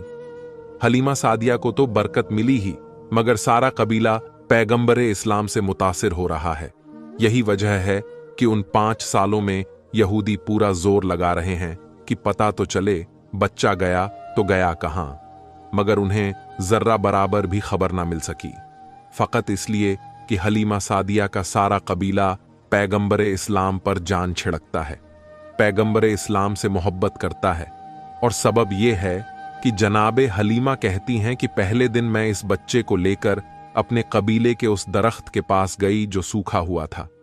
मैं इस बच्चे को लेकर उस दरख्त के नीचे बैठी और हमने देखा कि खुद ब खुद उस दरख्त पर पत्ते आ गए, सरसब्ज़ो शादाब हो गया और फल लग गए। और फकत दरख्त का मसाला नहीं है, जिसके घर में इस बच्चे को लेकर जाऊं वह घर खुशहाल हो जाता है। जो इस बच्चे के करीब आ जाए उसकी किस्मत ही बदल जाती है। यहां तक कि हमारे कबीले की जो सबसे गरीब औरत थी, इतनी गरीब थी कि उसका लक़्ब पड़ गया। उम्मुल मासाकिन, सारे मिस्कीन की मां, यानी सबसे गरीब और फकीर औरत। सिर्फ एक मर्तबा वह मेरे घर में कुछ मांगने आई। मेरे घर से जब उसे कुछ ना मिल सका और वह जाने लगी तो चलते चलते उसकी निगाह इस बच्चे पर पड़ गई। 14वीं रात के चांद की तरह इसका चेहरा चमक रहा है। खुद ब खुद वह आगे बढ़ी और पैगंबरे इस्लाम की पेशानी को बोसा दिया। एक अरसा नहीं गुजरा था कि वह हमारे कबीले की मालदार तरीन औरतों में शुमार होने लगी। उसे इस बात का एहसास भी था कि यह तब्दीली किस वजह से आई है, चुनांचे अब वह सुबह शाम आती है और इस बच्चे के तलवे अपनी आंखों से मलती है। तो अब पूरा कबीला किसी ना किसी तरह पैगंबरे इस्लाम से इस्तीफा अदा कर रहा है और सारे कबीले की बरकतें बढ़ती जा रही हैं और सारा कबीला पैगंबरे इस्लाम से मोहब्बत करने वाला है। अजीबो गरीब बातें देख रहे हैं मगर किसी को नहीं बता रहे हैं। पैगंबरे इस्लाम दरख्त के करीब से गुजरे तो अगर सूखा हुआ दरख्त है तो वह सरसब्ज शादाब हो जाए, सरसब्ज शादाब दरख्त है तो उसके सब्ज में और इजाफा हो जाए। किसी नहर के करीब से गुजरें, अगर सूखी नहर है तो पानी जारी हो जाए, अगर पानी जारी है तो पानी की मिकदार बढ़ जाए। जिसके खेत के करीब से गुजरें उसकी फसल कई गुना बढ़ जाए। इसके साथ साथ उनके जानवरों की तादाद भी बढ़ रही है और अरब में उस वक्त जानवरों को सोने चांदी से भी ज्यादा कीमती समझा जाता था। मगर जहां जानवरों की तादाद ज्यादा हो रही है वहां पर उनके दुश्मन भी ज्यादा होते जा रहे हैं। चुनांचे अरब के सहरा में भेड़िए बड़ी कसरत के साथ थे और हर काबिले का मसला यह होता था कि अपने जानवरों को भेड़िए से कैसे बचाया जाए। पैगंबरे इस्लाम के आने से इंसानों को तो बरकतें मिलीं, मगर किसी जानवर को भी नुकसान नहीं पहुंच सकता है। इब्तिदा में बाज जानवर इस काबिले के कुछ जानवर उठाकर ले गए थे, मगर बाद में जब पैगंबरे इस्लाम ने दुआ की तो उन जानवरों को खुद बकरियां लाकर वापस करना पड़ी। चुनांचे इस कबीले के लिए सबसे इत्मीनान की बात यही थी कि पैगंबरे इस्लाम के वजूद की वजह से हमारे जानवर भी महफूज हो गए। यह तमाम मंजर देखकर सारा कबीला पैगंबरे इस्लाम से मोहब्बत कर रहा है और पैगंबरे इस्लाम तो गोया अब इस कबीले के सरदार बन गए।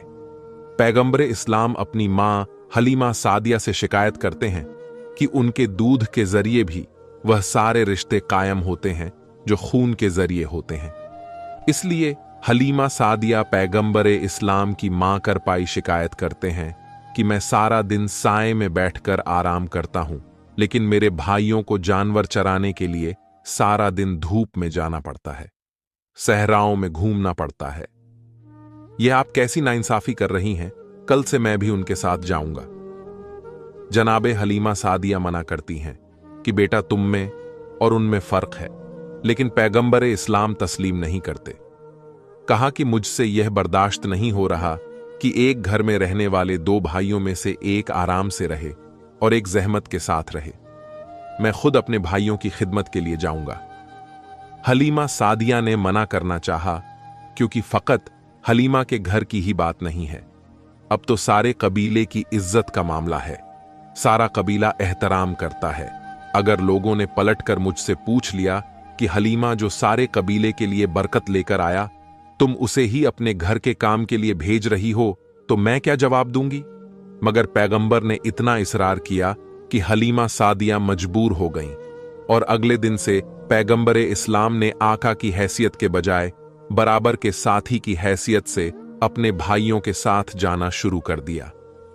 एक मर्तबा जब आप उनके साथ बकरियां चराने गए तो वह यह देखकर घबरा गए कि करीब की पहाड़ी से दो नौजवान उतर कर आए। हमारे भाई के करीब आए, बाजुओं से उन्हें थामा और लेकर पहाड़ी पर जाकर गायब हो गए। चीखते हुए और फरियाद करते हुए कबीले में आए। मां से कहा, गजब हो गया जो हमारे भाई हैं, जिन्हें आप मक्का से लेकर आई हैं।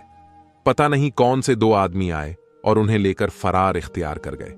हलीमा सादिया को हजरत अब्दुल मुत्तलिब की यह पेशिन गोई याद है कि देखो, इस बच्चे की हिफाजत करना, दुश्मन मुसलसल इसके पीछे लगे हैं। घबरा गई, सारे कबीले में फरियाद की।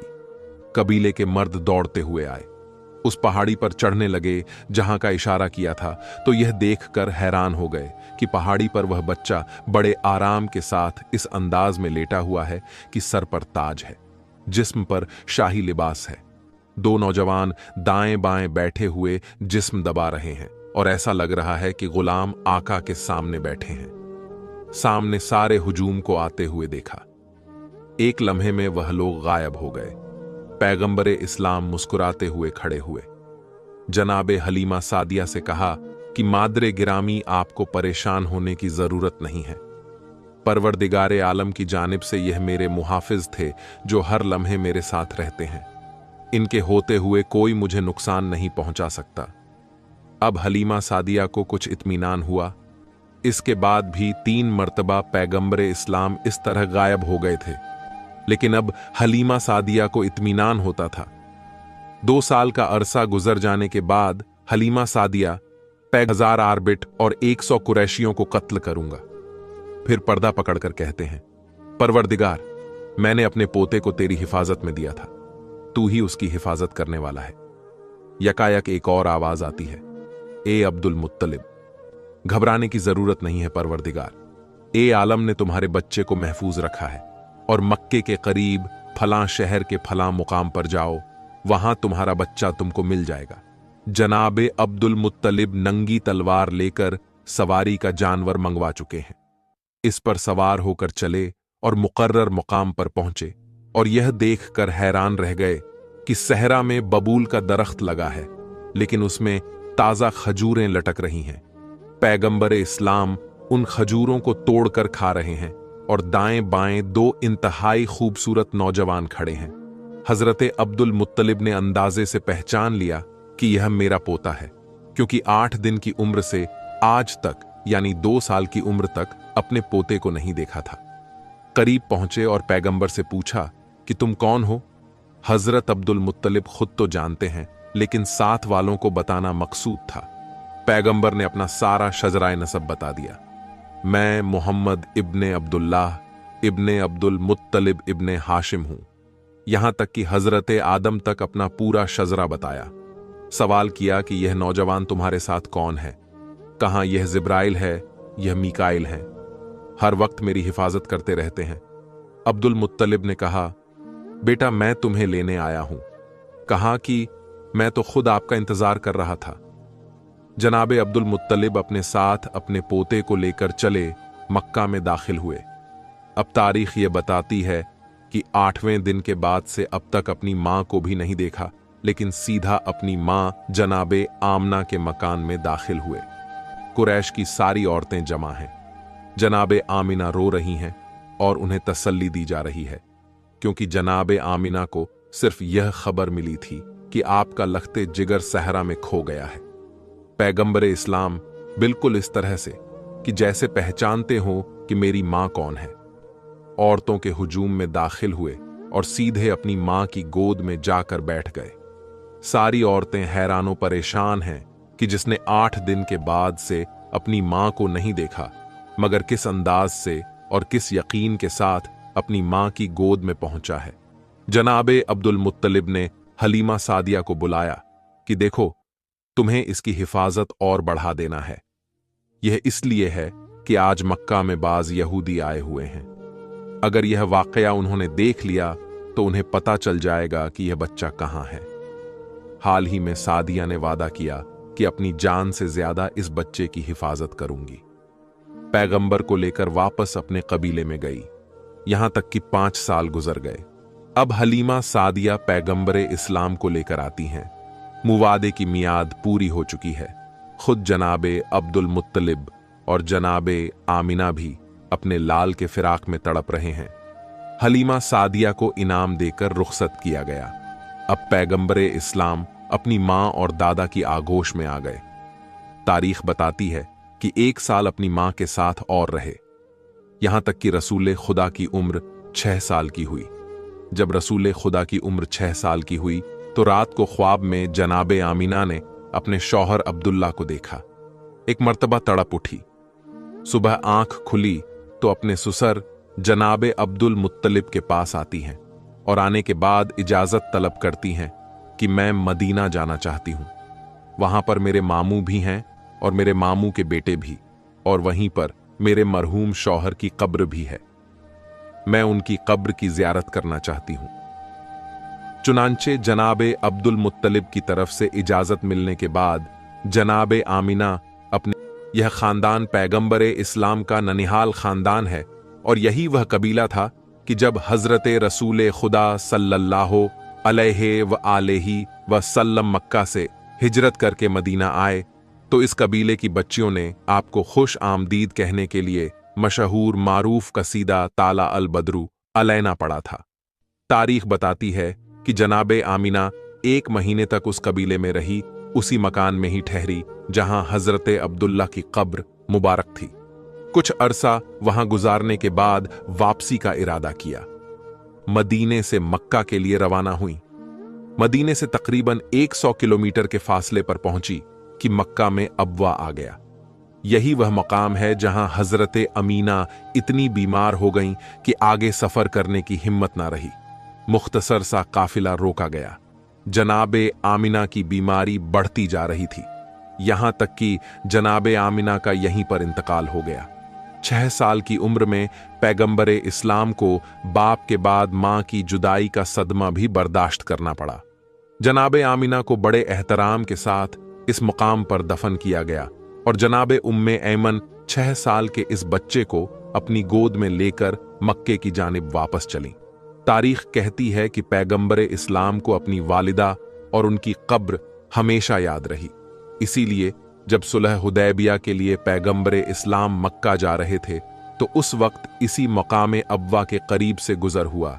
चुनांचे वहां से गुजरते हुए पैगंबरे इस्लाम ने कहा कि काफिले का रुख मोड़ा जाए। मुझे अपनी मां की याद आ रही है, मैं अपनी मां की कब्र की जियारत करना चाहता हूं। पैगंबरे इस्लाम अपनी मां की कब्र पर पहुंचते हैं और जारो कतार रोते हैं। बहरहाल जनाबे उम्मे ऐमन 6 साल के इस बच्चे को लेकर मक्का पहुंची और उनको उनके दादा हजरत अब्दुल मुत्तलिब के सुपुर्द किया। 118 साल की उम्र है जनाबे अब्दुल मुत्तलिब की। जैफी का आलम है, लेकिन पैगंबरे इस्लाम को अपनी कफालत में लिया। 1 साल तक पैगंबर जनाबे अब्दुल मुत्तलिब के पास रहे और इसी साल में वह वाकया पेश आया जो हमने वीडियो के शुरू में बयान किया था। यहूदियों ने रसूल खुदा की दावत की और यह इरादा किया कि हराम खिलाकर देखें कि यह रसूल है कि नहीं, और नाकाम हो गए। जब पैगंबर इस्लाम की उम्र 7 साल की हुई और हजरत अब्दुल मुत्तलिब 119 साल के हुए, तब एक ऐसा वाकया पेश आया जिसमें पैगंबर इस्लाम के पास कुछ ऐसे तोहफे आए जो पैगंबर इस्लाम की सारी जिंदगी पैगंबर के साथ साथ रहे। वह वाकया यह था कि उसी जमाने में यमन के हाकिम सैफ ने मक्के पर कब्जा कर लिया और मक्के को अपनी हुकूमत में शामिल कर लिया। जनाबे अब्दुल मुत्तलिब उन दिनों मक्का में नहीं थे। जब वापस आए तो पता चला कि यह वाकया पेश आया है। मक्के वालों की सलामती अब्दुल मुत्तलिब अपनी जिम्मेदारी समझते हैं। कहा कि मैं खुद हाकिम यमन से जाकर बात करूंगा और उसे बताऊंगा कि यह खुदा का मोहतरम शहर है। यहां वालों पर ना कोई टैक्स लगाया जाए, ना जुल्म किया जाए। अपने एक मुख्तसर से वक्त को तैयार किया और मक्का से यमन चले। जनाबे अब्दुल मुत्तलिब की आदत में यह शामिल था कि जब कहीं जाते थे तो रसूल खुदा को साथ नहीं लेकर जाते थे, इसलिए कि मक्का मेरा शहर है, यहां पर हम हिफाजत कर सकते हैं। मक्का के बाहर अगर खुदा ना खास्ता कोई हमला हो जाए तो हिफाजत मुमकिन नहीं, बल्कि यह इत्मीनान भी होता था कि मैं जा रहा हूं, लेकिन मेरा बेटा अब्बू तालिब मेरे पोते की हिफाजत करेगा। लेकिन हजरत अब्दुल मुत्तलिब की वफात के बाद हजरत अब्बू तालिब का तरीकाए कार इसके उलट हो गया। आप जब भी कहीं बाहर जाते थे तो रसूल खुदा को अपने साथ लेकर जाते थे, क्योंकि अब पीछे मक्का में कोई ऐसा मौजूद नहीं था जो उनकी गैर मौजूदगी में रसूल खुदा की हिफाजत करता। हजरत अब्दुल मुत्तलिब यमन जा पहुंचे तो वहां का हाकिम सैफ छुट्टी मनाने गया हुआ था। उस हाकिम का तरीका यह था कि मौसम बहार में ईद नौरोज से 40 दिन तक हुकूमत के सारे काम बंद कर देता था।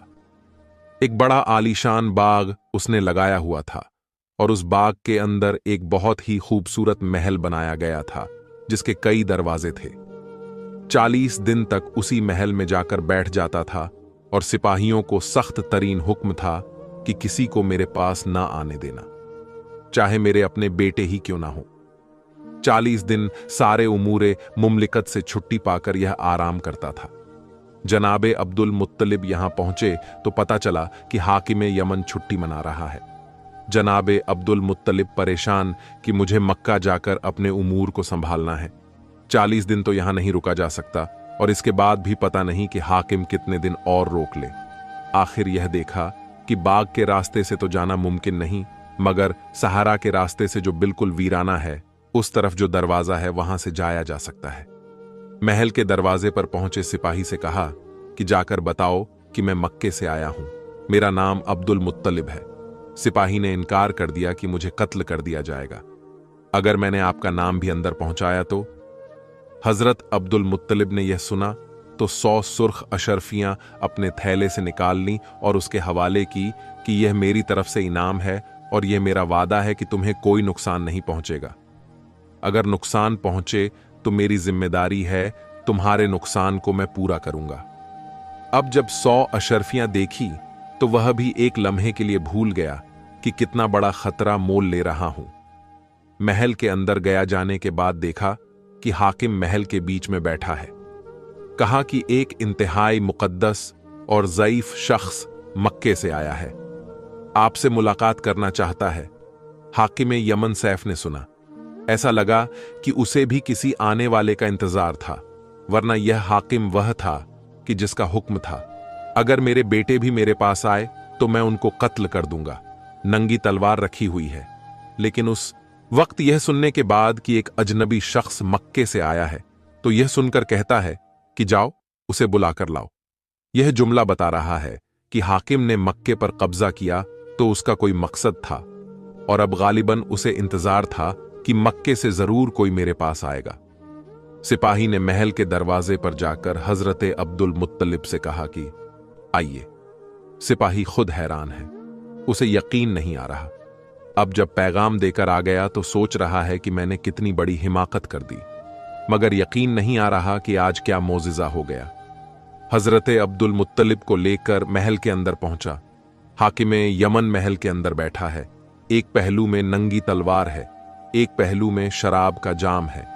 जनाबे अब्दुल मुत्तलिब को आता हुआ देखा, खड़े होकर इस्तकबाल किया। आप कहां से तशरीफ लाए हैं? जनाबे अब्दुल मुत्तलिब ने कहा कि मैं मक्के से आया हूं और मक्के वालों के बारे में आपसे कोई बात करना चाहता हूं। कहा कि आप बैठ जाइए, आपसे तो बाद में सुनूंगा।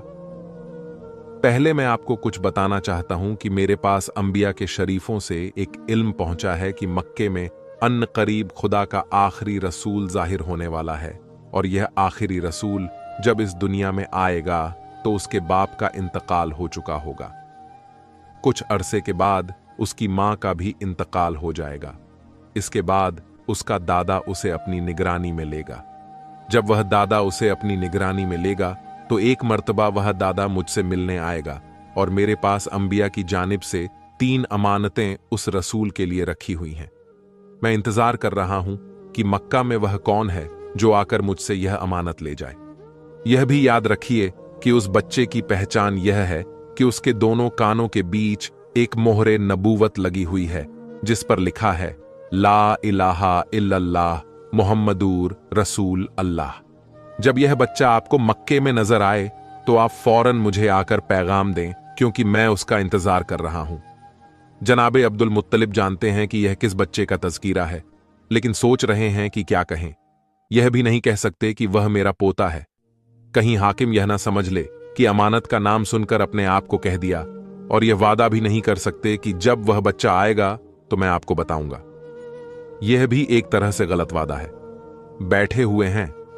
सैफ मुस्कुराया, मुस्कुरा के कहा, फकत इतना ही नहीं, मेरा अंदाजा यह है कि उस बच्चे के दादा आप ही हैं, और वह बच्चा इस वक्त आपके घर में पैदा हो चुका है। जनाबे अब्दुल मुत्तलिब ने कहा कि हां, जो अलामत आपने बताई हैं उन अलामत के मुताबिक तो मेरा पोता है, और मुझे यह भी पता है कि मेरा पोता अल्लाह का आखिरी रसूल होने वाला है। मुझे इसके बारे में सब कुछ मालूम है। सैफ ने कहा कि अच्छा, कल दरबार में आपसे मुलाकात होगी और वहां पर मैं आपसे तफसील बातचीत करूंगा। जनाबे अब्दुल मुत्तलिब रुखसत होकर बाहर आ गए, और यमन में जिस जिस को यह इत्तला मिली सबने एक मर्तबा हैरत के मारे दांतों में उंगलियां दबा ली। यह कैसे मुमकिन है कि इन दिनों में कोई आदमी जाए और जिंदा वापस आ जाए? और इससे ज्यादा हैरत अगले दिन हुई कि 40 दिन से ज्यादा हाकिम शहर वालों से कट जाता था, लेकिन अब महल से बाहर निकल आया। अगले दिन दरबार सजाया गया, और दरबार में बाकायदा मक्के के वफ्द को शाही मेहमान की हैसियत से बुलाया। हाकिम ने जनाबे अब्दुल मुत्तलिब को अपने पहलू में बिठाया और सारे वफद में भारी इनामात तकसीम किया। अब जनाबे अब्दुल मुत्तलिब इंतजार कर रहे हैं कि अब वो अमानतें कब मिलती हैं। हाकिम ने कहा कि रात की बात है जो मैं दरबार में सबके सामने नहीं कह सकता। शाम को आप मेरे महल में आइए, जब आपको रुखसत किया जाएगा तो यह अमानतें आपको दे दी जाएंगी। अब हजरते अब्दुल मुत्तलिब को इंतजार है। शाम का वक्त आया। हजरते अब्दुल मुत्तलिब शाम को महल में गए तो हाकिम यमन ने 3 जानवर पेश किए। कहा कि यह 3 जानवर मेरी तरफ से आपके उस पोते के लिए तोहफा है कि जो अल्लाह का आखिरी रसूल होने वाला है, और अगर मैं जिंदा रहा तो यकीनन उसकी मदद करूंगा। हाकिमे में यमन एक ऊंटनी, एक खच्चर और एक घोड़ा तोहफे में पेश करता है। यह ऊंटनी तारीखे इस्लाम में बड़ी अहमियत रखती है, क्योंकि पैगंबरे इस्लाम ने जो अपना आखिरी खुतबा दिया था वह इसी ऊंटनी के ऊपर सवार होकर दिया था, जो हाकिमे यमन की तरफ से रसूल खुदा को मिली थी। यह तीनों जानवर पैगंबरे इस्लाम के साथ मदीने में भी थे। चुनांचे तारीख बताती है कि जब पैगंबरे इस्लाम हिजरत करके गए तो हजरत अली अलैहिस्सलाम को बिस्तर पर सुलाया गया, और एक और जिम्मेदारी आपके सुपुर्द की गई कि खानदाने बनी हाशिम की जो औरतें हैं जिन्हें रसूल खुदा अपने साथ लेकर नहीं गए थे, उन्हें और इन जानवरों को और खानदानी तबर्रुकत को लेकर मुझसे मदीने में मुलाकात करना। तो यह पैगंबरे इस्लाम के पास वह तोहफे थे कि जो हाकिम यमन के जरिए उन तक पहुंचे और आखिरी वक्त तक पैगंबर की खिदमत में रहे। हाकिमे यमन ने बताया कि यह घोड़ा परवरदिगारे आलम की जानिब से एक हादसे के नतीजे में वजूद में आया, और इस ऊंट के बारे में भी रिवायत है कि यह खास और खास तोहफा पैगंबरे इस्लाम के लिए बनाया गया।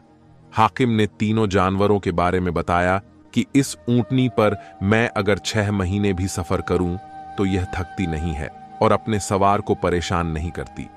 घोड़ा ऐसा बाबरकत है कि मैं जिस जंग में भी इस पर सवार होकर गया कभी मुझे शिकस्त नहीं हुई और मेरे कदम पीछे नहीं हटे। खच्चर ऐसा है कि इसके ऊपर सवार होकर अगर तफरीह की जाए तो इंसान की तफरीह का लुत्फ दोबाला हो जाता है। ये खास और खास 3 तोहफे हैं, ये आप इस साल अपने साथ ले जाएं। आइंदा साल जब आप तशरीफ लाए तो एक और अहम तरीन राज है जो अंबिया के साहिफों में है और मेरे सीने में महफूज है। मैं वह आप तक पहुंचा दूंगा ताकि आप फिर अपने खानदान वालों को यह राज बताएं। अपने पोते की हद से ज्यादा हिफाजत करें। आइंदा साल मुझसे जरूर मुलाकात करें और मेरा यह अकीदा सुनते जाएं कि मैं आपके पोते की नबूवत पर ईमान ला चुका हूं और अगर जिंदा रहा तो तलवार निकालकर उनकी मदद करूंगा। हजरते अब्दुल मुत्तलिब को खुदा हाफिज कहा। हजरते अब्दुल मुत्तलिब इंतहाई खुशी के आलम में वापस आ रहे हैं। मक्का के करीब पहुंचते हैं। एक मर्तबा मक्का वालों को पता चला कि हमारे सरदार हाकिमे यमन से बातचीत करके आ रहे हैं। सारा मक्का इस्तकबाल के लिए निकला। पैगंबर इस्लाम साथ हैं, मगर रास्ते में एक जगह पत्थर पर बैठ गए और मक्के वाले आगे बढ़ गए। जैसे ही यह इस्तकबालियां हुजूम हजरत अब्दुल मुत्तलिब के पास पहुंचा तो हजरत अब्दुल मुत्तलिब ने किसी को नहीं देखा। पहला सवाल किया कि मेरा पोता कहां है? आप लोग एक दूसरे को देख रहे हैं। पता चला कि वह तो रास्ते में एक जगह आराम के लिए बैठ गए थे। हम आगे निकल आए। जनाबे अब्दुल मुत्तलिब ने कहा कि मैं किसी से मुलाकात नहीं करूंगा जब तक कि अपने अब्दुल्ला की निशानी की जियारत ना कर लूं। सबको हटाकर आगे बढ़े और खुद पैगंबरे इस्लाम के पास पहुंचे। कहा कि यह 3 तोहफे मैं तुम्हारे लिए लाया हूं। पैगंबरे इस्लाम ने इंतहाई खुशी के साथ उन तोहफों को कबूल किया। हाकिमे ने यमन को दुआ दी और इसके बाद सारी जिंदगी यह तोहफे पैगंबर के साथ साथ रहे। यह पैगंबरे इस्लाम की उम्र के 7वें साल का वाकया है। 1 साल गुजरा, पैगंबरे इस्लाम 8 साल के हो गए। इसी दौरान मक्का में कहत पड़ा और ऐसा कहर के लोग दाने दाने को मोहताज होते जा रहे थे। हजरत हाशिम की एक पोती थी, यानी पैगंबरे इस्लाम की रिश्ते की फूफी। उन्होंने एक मर्तबा ख्वाब में यह देखा कि जब तक तुम अब्दुल्ला के यतीम के जरिए से दुआ नहीं मांगोगे उस वक्त तक मक्का वालों की परेशानी दूर नहीं हो सकती। खानदानी बनु हाशिम के लिए तो यह कोई मसला ही न था। अगले दिन यह ख्वाब जब मक्का में फैला तो सब तैयार हो गए। पैगंबर इस्लाम को आगे आगे लेकर चले और मक्का के बाहर जाकर पैगंबर ने दुआ मांगी। बारिश तो हुई, मगर अब्बू झल वगैरह जो पहले ही से हसद के मारे तड़पे जा रहे थे कि सारे इजाजत इस खानदान को मिल रहे हैं। एक मर्तबा उनके हसद में और इजाफा होता चला गया। 8वें साल में पैगंबर इस्लाम को एक और सदमा बर्दाश्त करना पड़ा। 8 साल और 8 महीने। पैगंबर इस्लाम की उम्र है, वह वक्त करीब आ रहा है कि हजरत अब्दुल मुत्तलिब को यमन से आए हुए 1 साल हो जाएगा। वापस जाना चाहते हैं, मगर परवरदिगार ए आलम गालिबन उस राज को राज ही रखना चाहता है। खुदा जाने हाकिम यमन क्या बात कहना चाहता था, क्योंकि इससे पहले कि हजरत अब्दुल मुत्तलिब यमन जाते हजरत मुंतकिल किया जाए। चुनांचे जनाबे अब्दुल मुत्तलिब को खानाए खुदा के करीब लाया गया और उनके लिए एक मसनद को बिछाया गया। हजरत अब्दुल मुत्तलिब को उस पर लिटा दिया गया। खान आगे बढ़कर पैगंबरे इस्लाम को रोका। हजरत अब्दुल मुत्तलिब जो वशी की हालत में है, एक मर्तबा आंखें खोली, चारों तरफ देखा। ऐसा लगा कि किसी को ढूंढ रहे हैं। किसी ने सवाल किया कि आप किसको तलाश कर रहे हैं? जवाब ना दिया। फिर चारों तरफ देखा। निगाह पड़ गई कि मेरा पोता आगे आ रहा है और अब्बू लहब रास्ता रोक रहा है। अगरचे बेहोशी के करीब हैं, जुबान हरकत नहीं कर रही, मगर उस वक्त भी जलाल आ गया और इंतहाई सख्ती के साथ अब्बू लहब को डांट कर कहा कि खबरदार, आइंदा मेरे बेटे अब्दुल्ला की इस निशानी के किसी काम में दखल ना देना।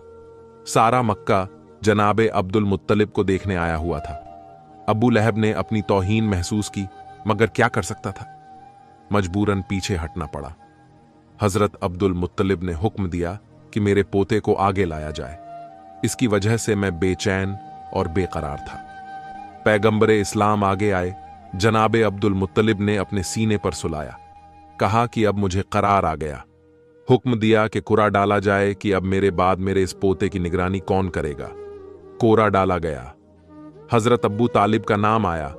हजरत अब्बू तालिब को मक्के की सरदारी भी मिली और इससे बढ़कर यह शहादत कि अब पैगंबरे इस्लाम उनके घर में परवरिश पाएंगे।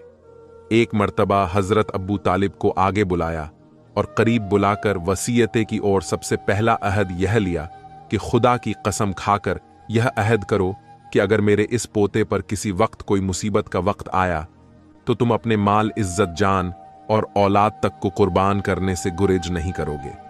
अब्बू तालिब, जिनका तो खुद तकाजा यही है, अपने वालिद से खाना खुदा के सामने कसम खाकर यह अहद करते हैं। और इसके बाद दूसरी नसीहत कि बेटा, वैसे तो तुम्हें सबसे बचाना है मेरे इस पोते को, मगर खास तौर पर यहूदियों से और कुरैश के हसीदों से होशियार रहना। हजरत अब्बू तालिब ने अहद किया कि मेरी जान औलाद से भी ज्यादा कीमती है मेरा यह भतीजा। हजरत अब्बू तालिब के हाथ में पैगंबरे इस्लाम का हाथ दिया। इसके बाद आवाज दी कि ए कुरैश वालों, क्या मेरा तुम पर कोई हक है या नहीं। सारे कुरैश ने कहा कि आपकी वजह से हम साहिबे इज्जत हो गए। आपकी वजह से सारा अरब हमारा एहतराम करने लगा। आपका हमारे जा नो माल पर हक है। कहा बस मेरे उस हक का वास्ता मेरे इस पोते की मदद करते रहना और इसके हुक्म की तामील करते रहना।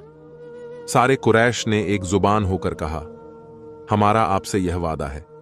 अब हजरत अब्दुल मुत्तलिब चारों तरफ देखते हैं। हजरत अब्बू तालिब सवाल करते हैं कि क्या बात है। कहा कि मैं दुनिया से जा रहा हूं। मेरा दिल यह चाहता है कि मेरी बेटियां मेरे सरहाने हों और मुझ पर गिरियां करें और मैं इस दुनिया से रुखसत हो। कुरैश के दूसरे लोगों को जरा दूर किया गया। हजरत अब्दुल मुत्तलिब की 6 बेटियां थीं, यानी पैगंबरे इस्लाम की 6 फूफियां थीं। उन सबको बुलाया गया। जनाबे अब्दुल मुत्तलिब की बेटियां शायरी जानती थीं। हजरत अब्दुल मुत्तलिब ने अपनी बेटियों से कहा कि मैं तुम्हारे गिरियाओं जारी के दरमियान इस दुनिया से रुखसत होना चाहता हूं। एक एक बेटी अपना लिखा हुआ मरसिया पढ़ती है। हजरत अब्दुल मुत्तलिब को सुकून आता जा रहा है। यहां तक कि 6 बेटियों ने अपने मरसिए खत्म किए। हजरत अब्दुल मुत्तलिब ने पैगंबरे इस्लाम की पेशानी को बोसा दिया जो दादा के सीने पर लेटे हैं, और हजरत अब्दुल मुत्तलिब इस दुनिया से रुखसत हो गए। तारीख यह बताती है कि सारे मक्के ने सही मायनों में हजरत अब्दुल मुत्तलिब का शोग मनाया। हजरत अब्दुल मुत्तलिब की वफात के बाद पैगंबरे इस्लाम अपने चाचा अब्बू तालिब के घर में मुंतकिल हो गए। हजरत अब्बू तालिब को मक्के की सरदारी भी मिल गई और पैगंबरे इस्लाम भी हजरत अब्बू तालिब के घर आए। हजरत अब्बू तालिब के घर पैगंबरे इस्लाम जब तशरीफ लाए तो हजरत अब्बू तालिब उस इज्जत और एहतराम का अभी से मुजाहिरा शुरू कर देते हैं कि जो आम मुसलमानों ने ऐलान रिसालत के बाद शुरू किया। अपने बिस्तर पर साथ सुलाते हैं, एक ही लिहाफ में साथ रखते हैं ताकि किसी दुश्मन का हमला ना होने पाए। घर में खास तौर पर हुक्म है कि जब तक मेरा भतीजा खाने के लिए दस्तरखान पर ना बैठे, खबरदार कोई घर वाला खाना नहीं खा सकता। सारे का सारा खाना पैगंबरे इस्लाम मुनहसर है। यहां तक कि तारीखों में है कि अगर किसी दिन पैगंबरे इस्लाम का खाना खाने का दिल नहीं चाहा तो अब्बू तालिब का हुक्म होता कि आज मेरे घर में खाने का दस्तरखान ही नहीं बचेगा। सब पाका करें, यह मुझे कबूल है, मगर यह बर्दाश्त नहीं कि मेरे भतीजे के हाथ डाले बगैर किसी खाने को इस्तेमाल किया जाए, क्योंकि जब मेरा भतीजा किसी खाने में हाथ डालता है या मस करता है तो बरकत ही बरकत हो जाया करती है। इधर अब्बू तालिब के यह अहकामात हैं, उधर उनकी जो जाए मोहतरमा जनाबे फातिमा बिनते असद भी कहती हैं कि मैंने मुसलसल मौके पर मौजेज़े देखे। फरमाती हैं कि हमारे घर में खजूर का एक सूखा हुआ दरख्त था। एक दिन रसूले खुदा मकान के सहन में दाखिल हुए। सहन में आकर किसी काम से दरख्त के करीब रुक गए। दरख्त पर हाथ रखा। जैसे ही दरख्त पर हाथ रखा तो दरख्त में ताजा खजूर पैदा हो गए। दरख्त सूखा है, सरसब्ज नहीं हुआ, मगर खजूर पैदा हो गई। जनाबे फातिमा कहती हैं कि अब के बाद उस दरख्त का यह तरीका हो गया कि दिन में कम से कम एक मर्तबा उसमें खजूर जरूर आया करती थी और मैं उन खजूर को तोड़कर अपने घर वालों को खिलाया करती थी। एक दिन ऐसा इत्तेफाक हुआ कि उस खजूर के दरख्त ने नागा कर दिया और खजूर नहीं दी। अब परेशान, क्योंकि आदत पड़ गई थी। थोड़ी देर बाद मेरा भतीजा मकान में दाखिल हुआ। मैंने उससे एक तरह की शिकायत की कि इस दरख्त को क्या हो गया है, इसने खजूरें देना बंद कर दी हैं। इतना सुनना था कि मेरा भतीजा आगे बढ़ा और दरख्त के करीब पहुंचा। जनाबे फातिमा बिनते असद फरमाती हैं कि मैंने देखा कि दरख्त की शाखें जो कि पैगंबरे इस्लाम के चेहरे के करीब आईं। पैगंबरे इस्लाम ने उसे कुछ कहा तो उसमें ताज़ा खजूरें आ गईं और मेरे भतीजे ने कहा कि चाची, अब इसके अंदर खजूर ना होने की कभी आपको शिकायत नहीं होगी। बस ये कहकर मेरा भतीजा तो आगे बढ़ गया। मैंने एक मर्तबा अपने हाथ उठाए, परवरदिगार, इतना बड़ा मकाम है मेरे भतीजे का, इसका वास्ता तू मुझे एक ऐसी औलाद अता फरमा जो इसी की मिसाल हो और हमेशा इसका साथी बनकर रहे। जनाबे फातिमा बिनते असद कहती हैं कि जब मेरे घर में मेरा चौथा बेटा पैदा हुआ, जिसका नाम हमने अली रखा, तो मुझे यकीन था कि यह जरूर उस दिन की दुआ का नतीजा है जो मैंने पैगंबरे इस्लाम के मौजेज़े को देखकर मांगी थी। अब पैगंबरे इस्लाम इस घर में इस अंदाज से रह रहे हैं कि अब्बू तालिब बाप जैसी मोहब्बत दे रहे हैं और फातिमा बिनते असद वाक्यम मां बनकर पैगंबरे इस्लाम की परवरिश कर रही हैं। प्यारे दोस्तों, यह वीडियो यहीं पर हम लोग खत्म कर रहे हैं क्योंकि वीडियो बहुत लंबी हो चुकी है। हम आगे की हुजूर की जिंदगी के वाकयात और मोजेज़े के बारे में दूसरे वीडियो में बयां करेंगे। आप लोगों का बहुत बहुत शुक्रिया जो आप लोगों ने यहां तक वीडियो को देखा। आखिर में अल्लाह पाक से यही दुआ है कि अल्लाह पाक हमें हुजूर की बताई हुई बातों से जिंदगी गुजारने की तौफीक अता फरमाए। आमीन। इस वीडियो को एक लाइक भी जरूर कर दीजिएगा, क्योंकि लाइक करने से यूट्यूब इस वीडियो को और भी लोगों तक पहुंचाता है। और हां, इस वीडियो को शेयर भी कर दे। हो सकता है आपके एक शेयर से ये बात किसी के दिल में उतर जाए और हम सबके लिए सदकाए जारिया बन जाए। आमीन। दोस्तों, जाते जाते बता दे कि हमने 4 वीडियो आपके लिए मोबाइल की स्क्रीन पर लगाया है। बहुत ही अच्छी कहानियां हैं। अगर अभी आपके पास टाइम है तो इन सारे वीडियोस को भी जरूर से देखिएगा। मिलते हैं अगली वीडियो में, तब तक के लिए अल्लाह हाफिज।